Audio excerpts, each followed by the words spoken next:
In peace, I am goodwill. In war, I'm the metaphor of raw power. In victory, I'm magnanimity. A brutal nightmare for the enemy. I am the voice of INS Virat.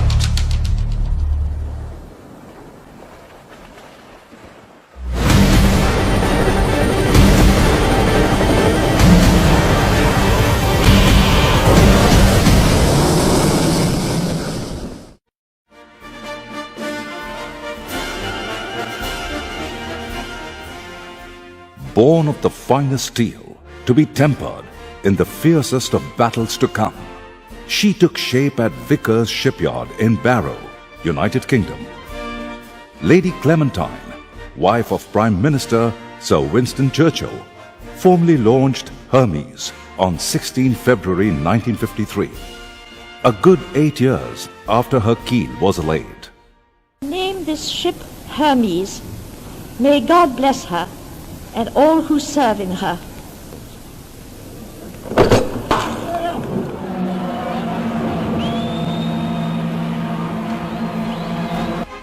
Over the next 25 years, HMS Hermes served the Royal Navy in 3 different avatars. As a strike carrier between 1959 to 1970, and as a commando anti-submarine warfare carrier between 1970 to 1980.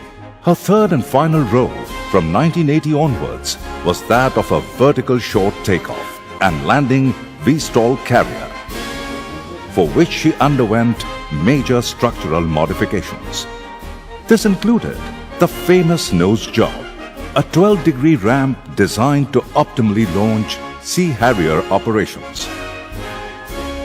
Just few years into her latest avatar, the future of Hermes looked bleak as talks of retiring the ship were rife. Fate stepped in the form of the Argentine invasion of the Falkland Islands. The coming months proved to be a litmus test for Hermes and her air element. The war was fought over 9,000 nautical miles away, in adverse weather conditions close to the Antarctic Circle, against seemingly impossible odds. As the flagship of the British task force, Hermes launched a formidable 2,376 Harrier sorties and struck down over 35 enemy fighter aircrafts. This delivered a decisive blow to the enemy. She returned home victorious to a hero's welcome.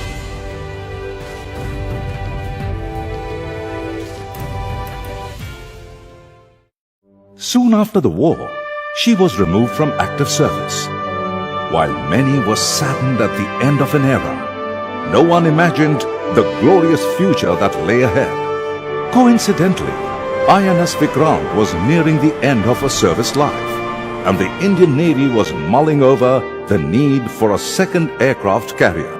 On 24th April 1986, the Indian Navy acquired the HMS Hermes at a cost of £63 million. Not all warships are majestic. Virat elated the stature of the term majestic. After an extensive year-long refit, INS Virat was commissioned on 12th May 1987.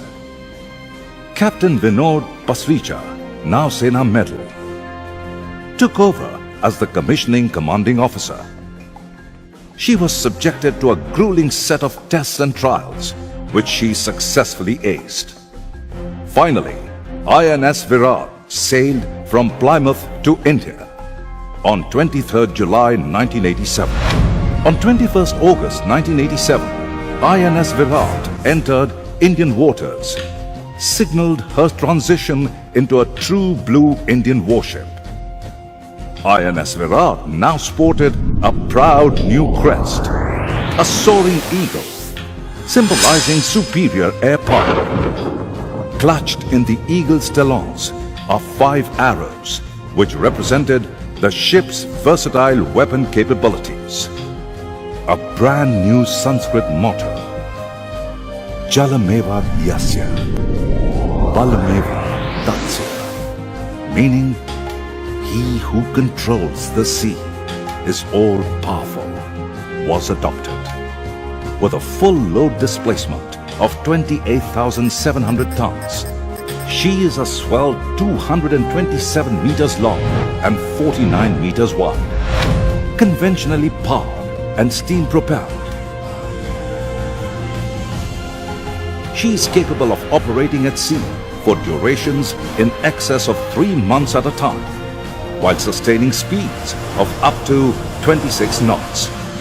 Virat's generators produce 9 megawatts of electric power, enough to power up a small city.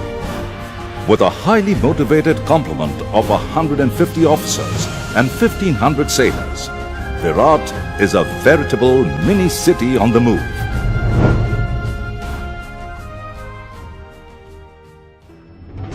She operates Sea Harrier fighters of INAS 300 Squadron, popularly called White Tigers, capable of restore. The rotary wing aircrafts include the Sea Kings of the INAS 330 Squadron, Chetaks of the INAS 321 Squadron, Sea King Charlies, Advanced Light Helicopter, Camel. While the ship has an integral flight of Chetak helicopters, the squadrons of Sea Harriers, Sea Kings and Camovs embark for deployments. Just 2.5 years after her induction into the Indian Navy, INS Virat was called upon to spearhead her first major operation. Operation Jupiter was launched in July 1989 to support the de-induction of Indian personnel from Sri Lanka. In no time, Virat embarked her aircrafts and headed towards the conflict zone.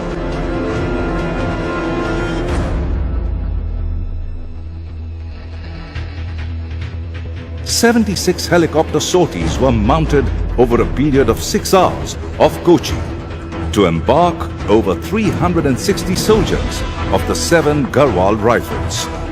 Over the next few weeks, Virat and her fleet remained deployed near the war zone, utilizing the time to hone soldiers for airborne assault operations.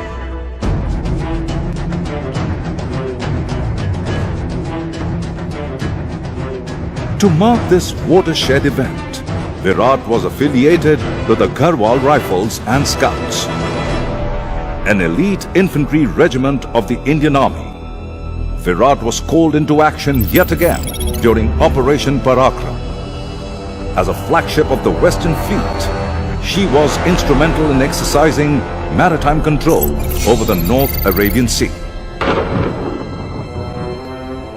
Virat has remained the cornerstone of the Indian Navy's concept of operations in war and peace.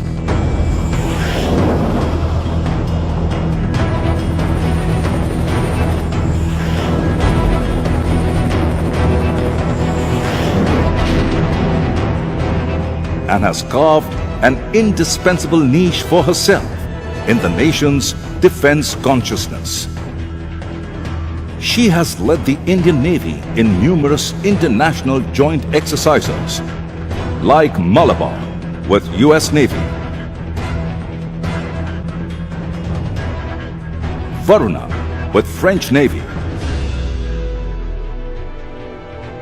and has been an integral element of all major naval exercises.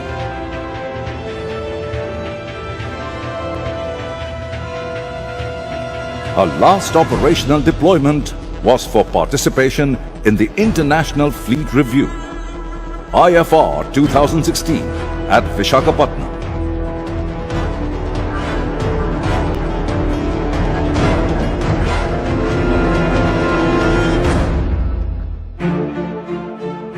INS Virat has played a pivotal role in spearheading India's maritime resurgence. A strong and resilient navy is necessary to achieve operational and strategic objectives.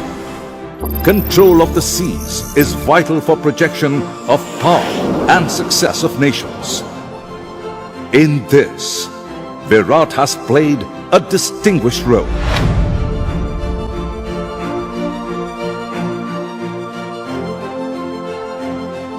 Since 1987, the ship has seen men of steel in 22 commissions.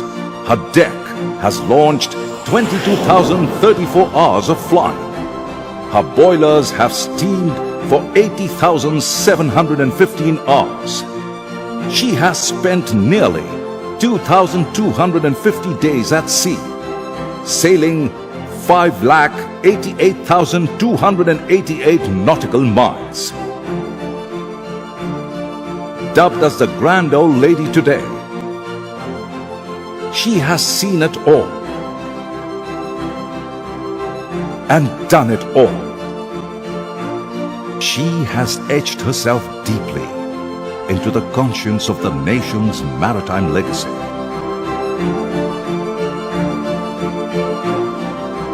Synonymous with motivation, determination, and courage, she has touched many of our lives indelibly, instilling a great sense of pride in men who served her. Proud Viratis.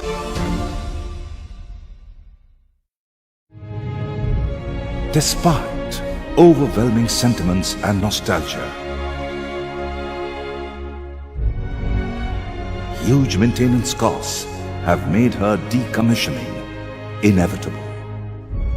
But shed no tear for her, for she was a warrior. Celebrate her life that was dedicated to the service of our nation as she nears the end of her active life.